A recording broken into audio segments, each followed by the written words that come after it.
Assalamualaikum warahmatullahi wabarakatuh. Om Swastiastu, Namo Buddhaya, salam kebajikan. Sahabat-sahabat dimanapun juga berada, luar biasa manuver daripada Demokrat, sahabat.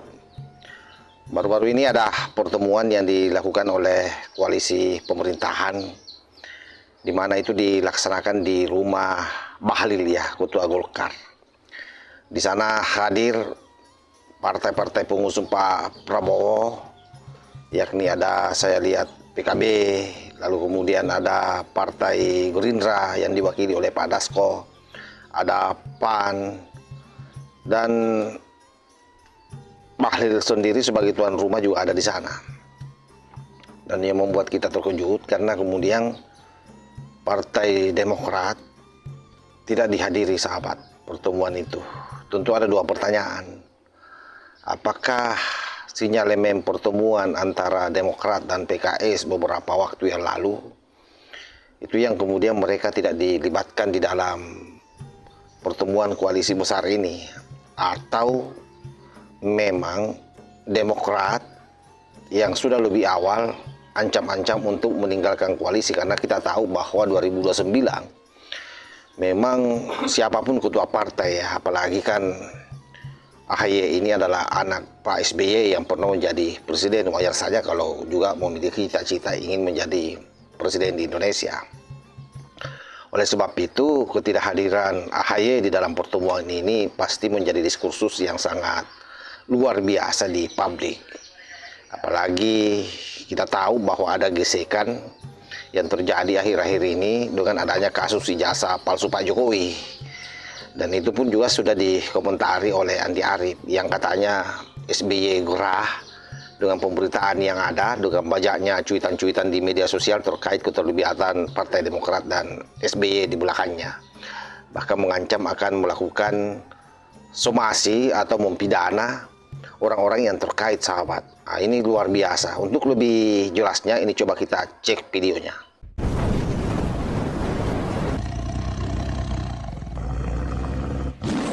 Malam di Widya Chandra, saat lampu-lampu Jakarta mulai meredup, sebuah pertemuan rahasia menyisakan tanya. Para pemegang mandat koalisi berkumpul di kediaman Bahlil Lahadalia. Namun, ada satu pemandangan yang tak biasa. Satu kursi kosong yang mencolok. Golkar, PAN, PKB, dan Gerindra. Empat pilar utama penyokong Prabowo hadir dengan senyum formal. Ada Bahlil, Zulkifli Hasan, Caimin, hingga Sufmi Dasko Ahmad. Mereka bicara tentang soliditas. Mereka bicara tentang suksesnya program pemerintah. Tapi lihatlah lebih jeli. Di mana sang pemilik Pinta Mercy, Agus Harimurti Yudhoyono, wajah penting dalam kabinet, justru absen tanpa jejak. Dari 5 kekuatan utama, hanya Demokrat yang tertinggal di luar pintu. Apakah ini silaturahmi penguat barisan? Atau justru sebuah langkah pengucilan? Resmi disebut sebagai penguat koalisi. Namun publik menangkap sinyal yang berbeda. Di dunia politik, kehadiran adalah pesan. Dan absennya seseorang adalah peringatan. Apakah Demokrat sedang berjarak, ataukah koalisi ini memang sengaja ingin berjalan tanpa mereka? Saat narasi soliditas digaungkan, kursi kosong di Widya Chandra justru bicara lebih keras. Saya tahu para kader Demokrat marah dan kecewa.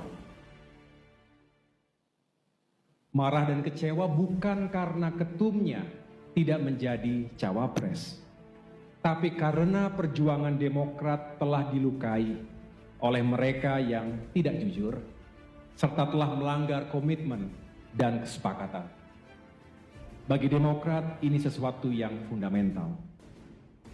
Kita merasakan dalam hiruk-pikuk politik seolah etika, integritas pribadi, dan komitmen politik menjadi tidak lagi penting dan relevan dalam mencapai tujuan. Ini yang justru menebalkan keyakinan politik saya bahwa perubahan benar-benar diperlukan. Karena demokrasi yang sejati hanya bisa rawat dan tetap eksis jika hal-hal mendasar tadi tetap dipertahankan. Judul ini udah bagus, ada operasi politik yang bermain di balik isu ijazah palsu. Dan saya terlibat langsung dengan para aktor-aktor itu secara dekat dan punya banyak bukti. Bahkan masih malu-malu mau disebut namanya. Pak SBY sama Mega. Kalau diletakkan pada kerangka perdebatan soal kearsipan. Jadi apakah Mega terlibat, apakah SBY terlibat dalam konteks kearsipan negara, mereka terlibat.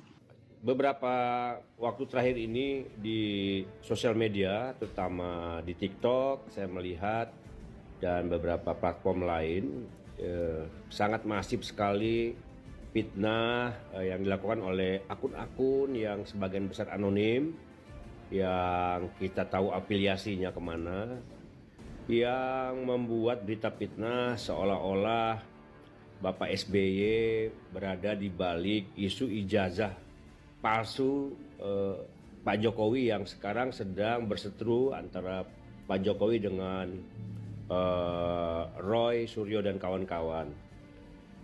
Ini tentu sangat mengganggu. Saya bertemu dengan Pak SBY beberapa hari lalu. Pak SBY cukup terganggu dengan isu ini karena tidak benar yang disebutkan bahwa Pak SBY berada di balik isu ijazah palsu ini, atau bahkan disebut Pak SBY berkolaborasi dengan Ibu Megawati dalam mengungkap soal ijazah palsu Pak Jokowi ini. Jadi sama sekali itu nggak benar. Hubungan Pak SBY dengan Pak Jokowi juga selama ini baik.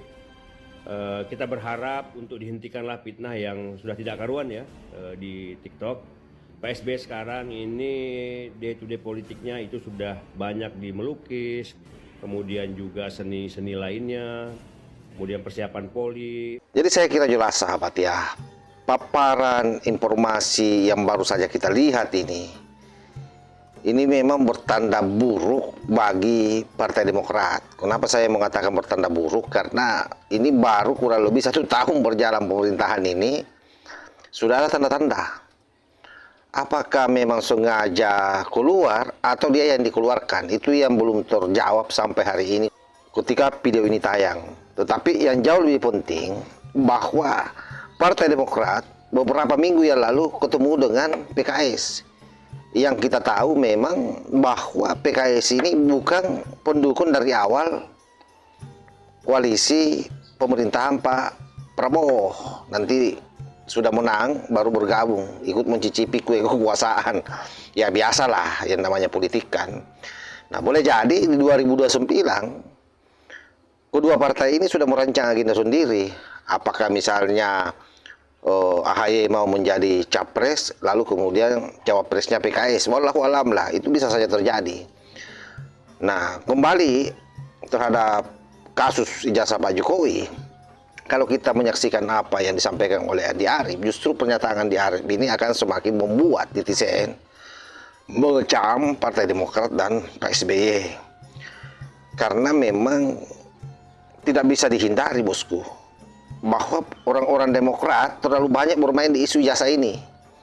Belum lagi Benika Harman yang anggota parlemen itu juga nyerocos bicara soal ijazah Pak Jokowi.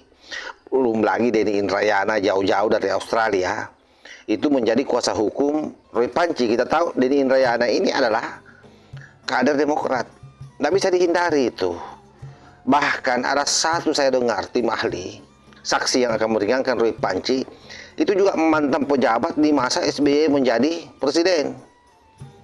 Jadi terlalu banyak di sini kader-kader Demokrat, termasuk Subhan Pala yang menggugat Gibran, itu juga kader Demokrat. Dan pandangan netizen, saya kira melihat gelagat itu semua, ditambah pernyataan dari Faisal Assegaf, itu kemudian memberikan penguatan bahwa ada keterlibatan orang-orang Demokrat dan boleh jadi atas instruksi 01-nya. 01-nya siapa? Ya tentu Pak SBY. Apalagi kalau kita flashback ke belakang bagaimana hubungan antara Pak SBY dengan Pak Jokowi. Sekalipun di periode terakhir Pak Jokowi, 1 tahun periode terakhir, AHY dipanggil masuk menjadi menteri. Nah, tetapi biar bagaimanapun juga jejak digital itu kan tidak bisa dihilangkan sahabat ya, bahwa memang terjadi masalah yang sangat besar di masanya. Saya kira demikian, mudah-mudahan ulasan ini memberikan manfaat. Wallahul muwaffiq ila aqwamit thoriq. Wassalamualaikum warahmatullahi wabarakatuh.